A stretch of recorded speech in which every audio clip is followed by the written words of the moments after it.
Punjab entertainment industry में एक बार फिर विवाद छिड़ गया है and in all this chaos at the center of the controversy is Sidhu Moosewala's parents who have blamed three big names and they have alleged some financial irregularities in Moosewala's earnings. Sidhu Moosewala's parents Balkaur Singh and Charan Kaur ने मानसा के SSP office के बाहर protest किया। उनका कहना है कि उनके बेटे की डेथ के बाद जो गाने रिलीज हो रहे हैं और जो सोशल मीडिया प्लेटफॉर्म्स पर मिलियंस में व्यूज आ रहे हैं उनकी अर्निंग्स को लेकर फाइनेंशियल इरेगुलरिटीज हो रही हैं। पेरेंट्स का आरोप है कि उन्होंने पुलिस को कंप्लेंट दी थी लेकिन अब तक एफआईआर रजिस्टर नहीं की गई है। प्रोटेस्ट के दौरान उन्होंने बात करते हुए कहा कि उनके बेटे की मेहनत की कमाई का सही हिसाब उन्हें नहीं दिया जा रहा है। उनका कहना है कि मार्केटिंग राइट्स होल्ड करने वाली कंपनी ने पिछले 1 साल से ना तो प्रॉपर फाइनेंशियल ऑडिट शेयर किया है और ना ही रॉयल्टी पेमेंट्स का क्लियर ब्रेकडाउन दिया है। इस कंप्लेंट में उन्होंने मैनेजर बंटी बैंस के साथ शब्बीर मोमीन और गुरप्रीत सिंह भसीन का नाम भी लिया है और उन पर फ्रॉड के आरोप लगाए हैं। प्रोटेस्ट के बाद डीआईजी हरजीत सिंह ने उन्हें एश्योरेंस दिया कि 2 दिन के अंदर इस मामले में एक्शन लिया जाएगा। इस आश्वासन के बाद पेरेंट्स ने अपना प्रोटेस्ट समाप्त किया। अब बात करते हैं दूसरी साइड की। आरोप लगने के बाद बंटी बैंस ने अपने इंस्टाग्राम पर आकर अपनी सफाई दी। उन्होंने कहा कि वो लगातार मूसेवाला के पेरेंट्स के कांटेक्ट में रहे हैं, व्हाट्सएप पर भी बात होती रही है और उन्होंने कोई गलत काम नहीं किया है। उन्होंने कुछ कॉन्वर्सेशन के स्क्रीनशॉट्स भी शेयर किए और कहा कि उनके दिल में सिद्धू के परिवार के लिए कोई भी कड़वाहट नहीं है।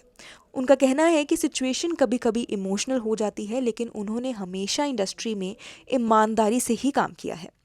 29 मई 2022 को मानसा के पास सिद्धू मूसेवाला को गोली मारकर उनकी हत्या कर दी गई थी। उस वक्त वो सिर्फ 28 साल के थे। उनकी मौत के बाद भी उनके कई गाने रिलीज होते रहे हैं जिनमें SYL, वार, मेरा ना और ड्रिपी शामिल हैं। ये गानों पर मिलियंस में व्यूज आए और इनकी पॉपुलैरिटी आज भी बरकरार है।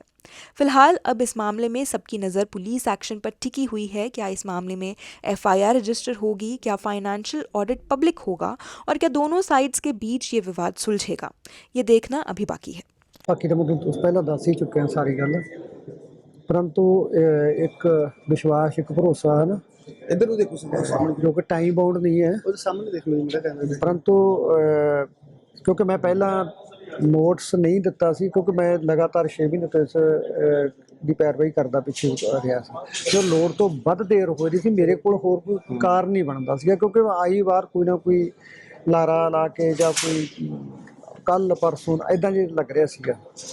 ਤਾਂ ਹੁਣ ਜਿਹੜੀ ਗੱਲ DIG ਸਾਹਿਬ ਨੇ ਕਿਹਾ ਵੀ ਤੁਸੀਂ ਵਿਸ਼ਵਾਸ ਕਰਦੇ ਹੋ, ਮੈਂ ਕਿਹਾ ਜੀ ਮੈਂ ਤਾਂ शुरू तो विश्वास करना ना, बेविश्वासी वाली कोई गल नहीं, परंतु जी मेरी सही गल वो मनी जा, तो उन्होंने इस गल से सहमति दी है। बाकी एक दिन दोबारा दस दूंगा सवेरे जब 1-2 दिनों तक, मतलब टाइम बाउंड कुछ नहीं है, परंतु एक वधिया माहौल दे विच उन्होंने उस गल नूं बन्निया है। ਜਿਹੜੀ FIR ਦੀ ਤੁਸੀਂ ਮੰਗ ਕਰਦੇ ਸੀ ਕਿ ਉਹ ਹੁਣ ਹੋਈ ਹੈ ਕਿਸੇ ਤੇ? बिल्कुल मेरा जिहड़ा मसला है वो वन डिजिटल इंटरटेनमेंट जिहदा मालक शबीर मोमिन ते उहदा पार्टनर हैगे ने गुरप्रीत, उन्हां दे खिलाफ मेरी जिहड़ी शिकायत है ते उहदे खिलाफ ही मैं कार्रवाई की मंग करदा।